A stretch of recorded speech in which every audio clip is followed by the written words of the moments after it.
নমস্কার বন্ধুরা, আপনাদের সকলকে স্বাগত জানাই আমার গল্প অনুরাগীতে। আপনাদের মনের মতো গল্প শোনার সেরা ঠিকানা গল্প অনুরাগী। এখানে আপনারা শুনতে পাবেন বিভিন্ন লেখকের বিভিন্ন স্বাদের গল্প। চলুন আজ আপনাদের শোনাবো বিভূতিভূষণ বন্দ্যোপাধ্যায়ের আমাটির ভেপু থেকে নেওয়া রেলের পথ গল্পটি। এবার বাড়ি হইতে যাইবার সময় হরিহর ছেলেকে সঙ্গে করিয়া লইয়া চলিল। বলিল, বাড়ি থেকে কিছু খেতে পায় না, তবুও বাইরে বেরুলে দুধটা ঘিটা পাবে, ওর শরীরটা সারবে এখন। অপু জন্মিয়া অবধি কোথাও কখনো যায় নাই।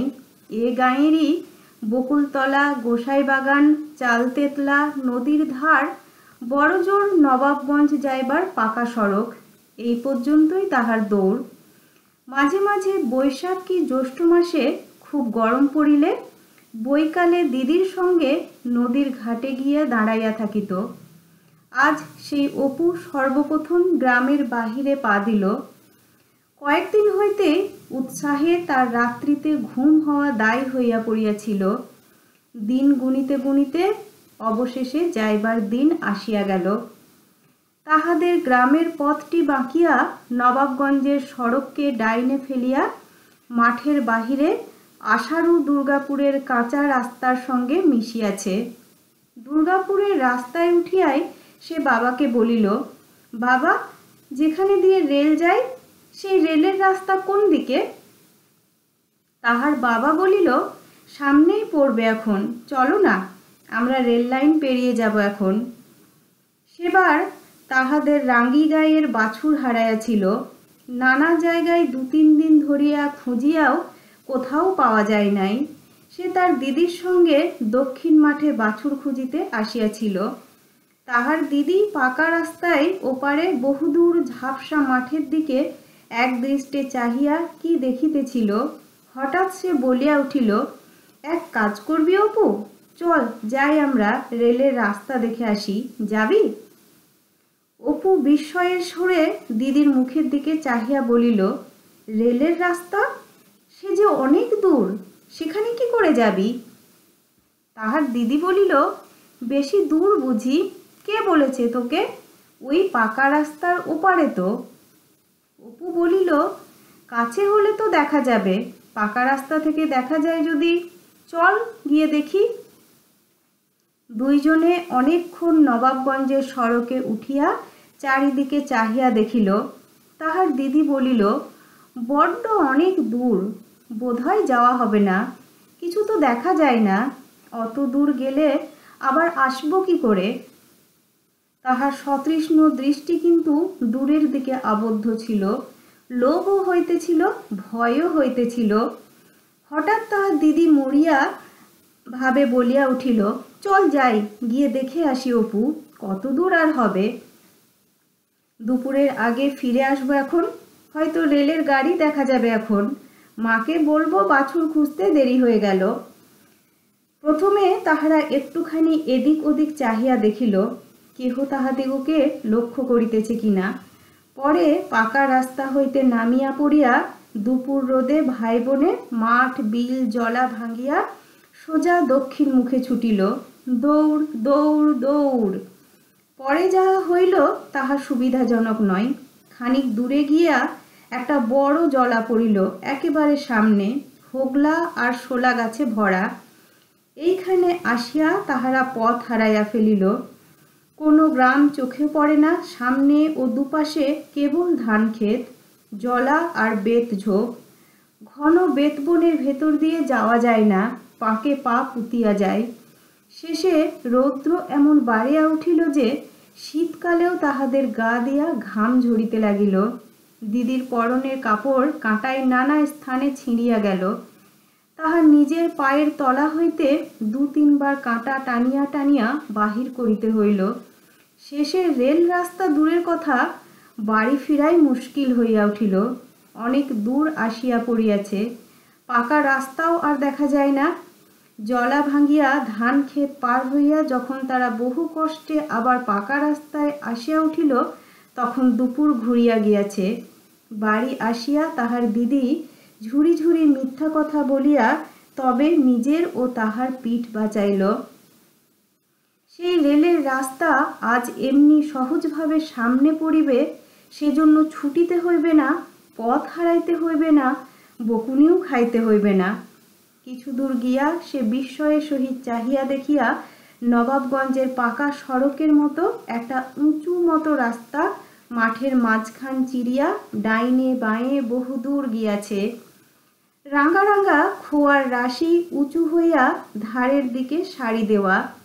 সাদা সাদা লোহার খুঁটির ওপর যেন একসঙ্গে অনেক দড়ির টানা বাঁধা। যতদূর দেখা যায় ওই সাদা খুঁটি ও দড়ির টানা বাঁধা দেখা যাইতেছে। তাহার বাবা বলিল, ওই দেখো খোকা, রেলের রাস্তা। অপু এক দৌড়ে ফটক পার হইয়া রাস্তার উপর আসিয়া উঠিল। পরে সে রেলপথের দুই দিকে বিস্ময়ের চোখে চাহিয়া চাহিয়া দেখিতে লাগিল। দুইটা লোহা বরাবর পাতা কেন? উহার উপর দিয়া রেলগাড়ি যায় কেন?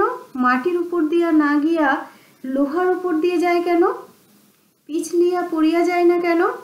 ওগুলোকে তার বলে। তারের মধ্যে শোঁ শোঁ কিসের শব্দ? তারে খবর যাইতেছে? কাহারা খবর দিতেছে? কি করিয়া খবর দেয়? ওইদিকে কি স্টেশন? এদিকে কি স্টেশন? কিছুক্ষণ এভাবেই ক্রমাগত প্রশ্ন চলিল। শেষে অপু বলিল, বাবা, রেলগাড়ি কখন আসবে? আমি রেলগাড়ি দেখব বাবা। রেলগাড়ি এখন কি করে দেখবে? সেই দুপুরের সময় রেলগাড়ি আসবে, এখনো 4-5 ঘন্টা দেরি। তা হোক বাবা, আমি দেখে যাব। আমি কখনো দেখিনি। হ্যাঁ বাবা। ওরকম করো না, ওই জন্য তো তোমায় কখনো আনতে চাইনে। এখন কি করে দেখবে? সেই দুপুর অবধি বসে থাকতে হবে, তাহলে এই ঠাই রোদ্দুরে।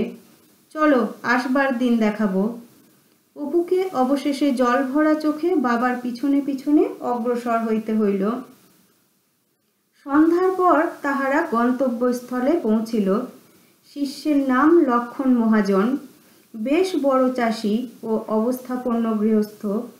সে বাহিরের বড় আটচালা ঘরে মহা সমাদরে তাহাদের থাকিবার স্থান করিয়া দিল। লক্ষণ মহাজনের ছোট ভাইয়ের স্ত্রী সকালে স্নান করিবার জন্য পুকুর ঘাটে আসিয়াছিল। জলে নামিতে গিয়া পুকুরের পাড়ে নজর পড়িতে সে দেখিল পুকুর পাড়ের বাগানে একটি অচেনা ছেলে একখানি কঞ্চি হাতে কলা বাগানের একবার এদিক একবার ওদিক পায়চারি করিতেছে ও পাগলের মতো আপন মনে কি বকিতেছে। সে ঘোড়া নামাইয়া কাছে আসিয়া জিজ্ঞাসা করিল, তুমি কাদের বাড়ি এসেছ খোকা? অপুর যত জোড়াজুড়ি তাহার মায়ের কাছে। বাহিরে সে বেজায় মুখ চোরা। প্রথমটা অপুর মাথায় আসিল যে সে টানিয়া দৌড় দেয়। পরে সংকুচিত সুরে বলল, ওই ওদের বাড়ি। বধূটি বলিল, বড়ঠাকুরদের বাড়ি? তুমি বড়ঠাকুরের বুড়োমশাইয়ের ছেলে বুঝি? ও। বধূ সঙ্গে করিয়া তাহাকে নিজের বাড়িতে লইয়া গেল। তাহাদের বাড়ি পৃথক। লক্ষণ মহাজনের বাড়ি হইতে অতি সামান্য দূরে, কিন্তু মধ্যে পুকুরটা পড়ে। বধূর ব্যবহারে অপুর লাজুকতা কাটিয়া গেল। সে ঘরের মধ্যে ঢুকিয়া ঘরের জিনিসপত্র কৌতূহলের সহিত চাহিয়া চাহিয়া দেখিতে লাগিল। ওহ, কত কি জিনিস! তাহাদের বাড়িতে এরকম জিনিস নাই। এরা খুব বড় লোক তো। কড়ির আলনা, রং বেরঙের ঝুলন্ত শিকা, পশমের পাখি, কাঁচের পুতুল, মাটির পুতুল, শোলার গাছ, আরও কত কি। দু একটা জিনিস সে ভয়ে ভয়ে হাতে নাড়িয়া চাড়িয়া দেখিল।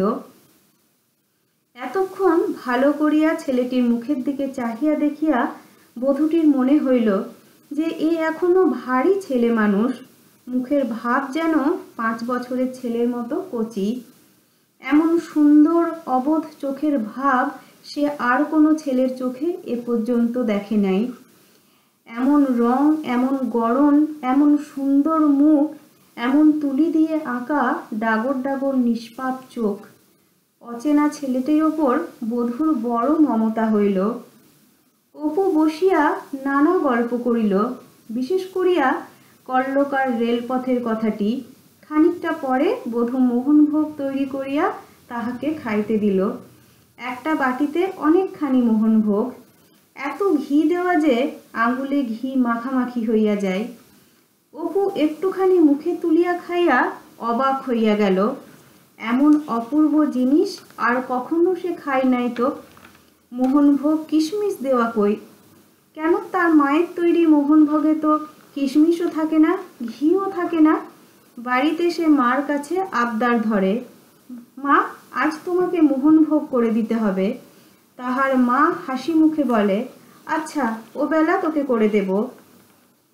পরে সে শুধু সুজি কাঠখোলায় ভাজিয়া জলে সিদ্ধ করিয়া ও গুড় মিশাইয়া একটা পুলটিসের মতো দ্রব্য তৈরি করিয়া কাঁসার সরপুরিয়া থালাতে আদর করিয়া ছেলেকে খাইতে দেয়। অপু তাহাই খুশির সহিত এতদিন খাইয়া আসিয়াছে। মোহনভোগ যে এরূপ হয় তাহা সে জানিত না। আজ তাহার মনে হইল এই মোহনভোগ আর মায়ের তৈরি মোহনভোগে আকাশ পাতাল তফাৎ। সঙ্গে সঙ্গে মায়ের ওপর করুণায় ও সহানুভূতিতে তাহার মন ভরিয়া উঠিল। হয়তো তাহার মা জানে না যে এইভাবে মোহনভোগ তৈরি করতে হয়। সে যেন আবছায়াভাবে বুঝিল তাহার মা গরিব, তাহারা গরিব, তাই তাহাদের বাড়ি ভালো খাওয়া দাওয়া হয় না। একদিন পাড়ার এক ব্রাহ্মণ প্রতিবেশীর বাড়ি অপুর নিমন্ত্রণ হইল। দুপুরবেলা সেই বাড়ির একটি মেয়ে আসিয়া অপুকে ডাকিয়া লইয়া গেল। ওদের রান্নাঘরের দাওয়ায় যত্ন করিয়া পিঁড়ি পাতিয়া জল ছিটাইয়া অপুকে খাবার জায়গা করিয়া দিল। যে মেয়েটি অপুকে ডাকিতে আসিয়াছিল নাম তার অমলা। বেশ টকটকে ফর্সা রং, বড় বড় চোখ, বেশ মুখখানি, বয়স তার দিদির মতো। অমলার মা কাছে বসাইয়া তাহাকে খাওয়াইলেন। নিজের হাতের তৈরি চন্দ্রকুলি পাতে দিলেন। খাওয়ার পর অমলা তাহাকে সঙ্গে করিয়া বাড়ি দিয়া গেল। সেদিন বৈকালে খেলিতে খেলিতে অপুর পায়ের আঙুল হঠাৎ বাগানের বেড়ার দুই বাঁশের ফাঁকে পড়িয়া আটকায়া গেল। টাটকা চেরা নতুন বাঁশের বেড়া, আঙুল কাটিয়া রক্তারক্তি হইল। অমলা ছুটিয়া আসিয়া পাখানি বাঁশের ফাঁক হইতে সাবধানে বাহির না করিলে গোটা আঙুলটাই হয়তো কাটা পড়িত। সে চলিতে পারিতেছিল না। অমলা তাহাকে কোলে করিয়া গোলার পাশ হইতে পাথরকুচি পাতা তুলিয়া বাটিয়া আঙুলে বাঁধিয়া দিল। পাছে বাবার কাছে বকুনি খেতে হয় এই ভয়ে অপু একথা কাহারও নিকট প্রকাশ করিল না। অপু অমলার সঙ্গে তাহাদের বাড়ি গেল। অমলা তাহাদের আলমারি খুলিয়া কাঁচের বড় মেম পুতুল, মোমের পাখি, শোলার গাছ, আরও কত কি দেখাইল। কালীগঞ্জে স্নান যাত্রার মেলা থেকে সেসব নাকি কেনা। অপু জিজ্ঞাসা করিয়া জানিল কত নতুন নতুন খেলার জিনিস। একটা রাবারের বাঁদর, সেটা তুমি যেদিকে চাও তোমাকে দিকে চাহিয়া চোখ পিটপিট করিবে। একটা কিসের পুতুল, সেটার পেট টিপলে মির্গি রোগীর মতো হঠাৎ হাত পা ছুঁড়িয়া দুহাতে খঞ্জনি বাজাইতে থাকে। সকলের চেয়ে আশ্চর্যের জিনিস হইতেছে একটা টিনের ঘোড়া। রানুদির কাকা তাহাদের বাড়ির দালানের ঘড়িতে যেমন দম দেয় ওই রকম দম দিয়া ছাড়িয়া দিলে সেটা ঘর ঘর করিয়া মেঝের ওপর চলিতে থাকে, অনেক দূর যায়, ঠিক যেন একেবারে সত্যিকারের ঘোড়া। সেইটা দেখিয়া অপু অবাক হইয়া গেল। হাতে তুলিয়া বিস্ময়ের সহিত উল্টাইয়া পাল্টাইয়া দেখিয়া অমলার দিকে চাহিয়া বলিল, এ কি রকম ঘোড়া? বেশ তো, এ কোথা থেকে কেনা? এর দাম কত? তাহার পর অমলা তাহাকে একটা সিঁদুরের কৌটো খুলিয়া দেখাইল। সেটার মধ্যে রাঙা রঙের একখানা ছোট রাংতার মতো কি। অপু বলল, ওটা কি রাংতা? অমলা হাসিয়া বলিল, রাংতা হবে কেন? সোনার পাত দেখোনি? অপু সোনার পাত দেখে নাই। সোনার রং কি অত রাঙা? সোনার পাতখানা নাড়িয়া চাড়িয়া ভালো করিয়া দেখিতে লাগিল। অমলার সহিত বাড়ি ফিরিতে ফিরিতে সে ভাবিল, আহা, দিদিটার এসব খেলনা কিছুই নেই। মোড়ে কেবল শুকনো নাটা ফল আর রড়ার বিচি কুড়িয়ে আর শুধু পরের পুতুল চুরি করে মার খায়।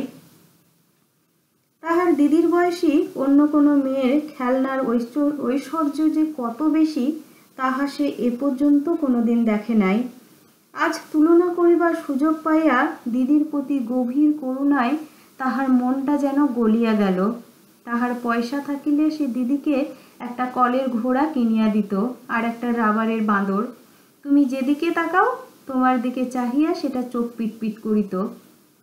বধূর কাছে একজোড়া পুরানো তাস ছিল, ঠিক একজোড়া বলা চলে না, সেটা নানা জোড়া তাসের পরিত্যক্ত কাগজগুলি এক জায়গায় জড়ো করে আছে মাত্র। অপু সেগুলো লইয়া মধ্যে মধ্যে নাড়ে চাড়ে। রানুদির বাড়িতে মাঝে মাঝে দুপুরবেলা তাসের আড্ডা বসিত। সে বসিয়া বসিয়া খেলা দেখিত। টেক্কা, গোলাম, সাহেব, বিবি, কাগজ ধরা লইয়া প্রায় মারামারি হয়, বেশ খেলা। সে তাস খেলিতে জানে না, তাহার মা দিদি কেহই জানে না। এক একদিন তাহার মা তাস খেলিতে যায়, তাহার মাকে লইয়া কেহ বসিতে চায় না, সকলেই বলে ও কিচ্ছু খেলা জানে না। সে যদি একজোড়া তাস পায় তবে সে মা আর দিদি খেলে। সন্ধ্যার পরে বধূর ঘরে অপুর নিমন্ত্রণ ছিল। খাইতে বসিয়া খাবার জিনিসপত্র ও আয়োজনের ঘটা দেখিয়া সে অবাক হইয়া গেল। খুব ছোট্ট একখানা ফুল কাটা রেকাবিতে আলাদা করিয়া নুন ও লেবু কেন? নুন লেবু তো মা পাতেই দেয়। প্রত্যেক তরকারির জন্য আবার আলাদা আলাদা বাটি। তরকারি বা কত! অত বড় গলদা চিংড়ি মাথাটা কি তাহার একার জন্য? লুচি, লুচি তাহারও তাহার দিদির স্বপ্ন কামনার পরে এক রূপকথার দেশের নীল বেলা আবছায়া দেখা যায়। দিন দুই পরে হরিহর ছেলেকে লইয়া বাড়ি আসিল। এ তো মোটে কয়দিন, এরই মধ্যে সর্বজয়া ছেলেকে না দেখিয়া আর থাকিতে পারিতেছিল না। দুর্গার খেলা কয়দিন ভালো রকম জমে নাই।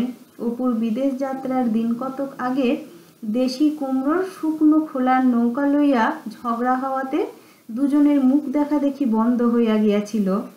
এখন আরও অনেক কুমড়োর খোলা জমিয়াছে। দুর্গা কিন্তু আর সেগুলো জলে ভাসাইতে যায় না। কেন মিছিমিছি এ নিয়ে ঝগড়া করে তার কান মলে দিলাম। আসুক সে ফিরে, আর বকবো না কখনো, তার সঙ্গে ঝগড়াও করব না। সব খোলা সেই নিয়ে নিক।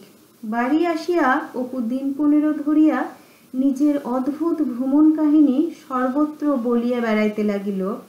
কত আশ্চর্য জিনিস সে দেখিয়াছে এই কয়দিনে। রেলের রাস্তা, যেখান দিয়া সত্যিকারের রেলগাড়ি যায়। মাটির আতা, পেঁপে, শসা অবিকল যেন সত্যিকার ফল। সেই পুতুলটা যেটার পেট টিপলে মির্গি রুগীর মতো হাত পা ছুড়িয়া হঠাৎ খঞ্জনি বাজাইতে শুরু করে, তারপর অমলাদি, কতদূর যে সে গিয়াছিল, কত পদ্ম ফুলে ভরা ছিল, কত অচেনা নতুন গাঁ পার হইয়া, কত মাঠের উপরকার নির্জন পথ বাহিয়া।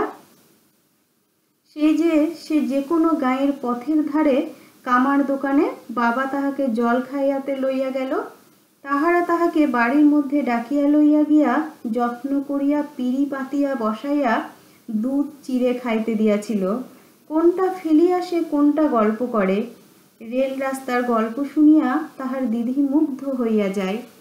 বারবার জিজ্ঞাসা করে, কত বড় নোয়াগুনো দেখলি অপু? আর টাঙানো বুঝি খুব লম্বা? রেলগাড়ি দেখতে পেলি? না, রেলগাড়ি অপু দেখে নাই, ওইটাই কেবল বাদ পড়িয়াছে। সে শুধু বাবার দোষে। মোটে ঘন্টা 4-5 রেল রাস্তার ধারে চুপ করিয়া বসিয়া থাকিলেই রেলগাড়ি দেখা যাইত, কিন্তু বাবাকে সে কিছুতেই বুঝাইয়া উঠিতে পারে নাই। বেলা হইয়া যাওয়াতে ব্যস্ত অবস্থায় সর্বজয়া তাড়াতাড়ি অন্যমনস্কভাবে সদর দরজা দিয়া ঢুকিয়া উঠানে পা দিতেই কি যেন একটা সরু দড়ির মতো বুকে আটকাইল ও সঙ্গে সঙ্গে কি একটা পটাং করিয়া ছিঁড়িয়া যাইবার শব্দ হইল ও দুদিক হইতে দুটো কাঠির মতো কি উঠানে ঢিলা হইয়া পড়িয়া গেল। সমস্ত কার্যটি চক্ষে নিমিষে হইয়া গেল। কি ভালো করিয়া দেখিবার কি বুঝিবার পূর্বেই। অল্পক্ষণ পরে অপু বাড়ি আসিল। দরজা পার হইতে উঠানে পা দিতেই সে থমকিয়া দাঁড়াইয়া গেল। নিজের চক্ষুকে বিশ্বাস করিতে পারিল না। এ কি বাবারে, আমার টেলিগ্রাফের তার ছিঁড়ল কে? পরে একটু সামলিয়া লইয়া চাহিয়া দেখিল উঠোনের মাটিতে ভিজা পায়ের দাগ এখনো মিলাই নাই। তাহার মনের ভেতর হইতে ডাকিয়া বলিল, মা ছাড়া আর কেউ নয়, কখনো আর কেউ নয়, ঠিক মা। বাড়ি ঢুকিয়া সে দেখিল মা বসিয়া বসিয়া বেশ নিশ্চিন্ত মনে কাঁঠাল বিচি ধুইতেছে। সে হঠাৎ দাঁড়িয়া পড়িল এবং যাত্রা দলের অভিমন্যুর ভঙ্গিতে সামনের দিকে ঝুঁকিয়া বাঁশের সপ্তমের মতো ঋণ ঋণে তীব্র মিষ্টি সুরে কহিল, আচ্ছা মা, আমি কষ্ট করে ছোটগুলো বুঝি বন বাগান ঘেটে নিয়ে আসিনি? নমস্কার বন্ধুরা, আজ এই পর্যন্তই। কেমন লাগলো আপনাদের অবশ্যই আমাকে কমেন্টে জানান।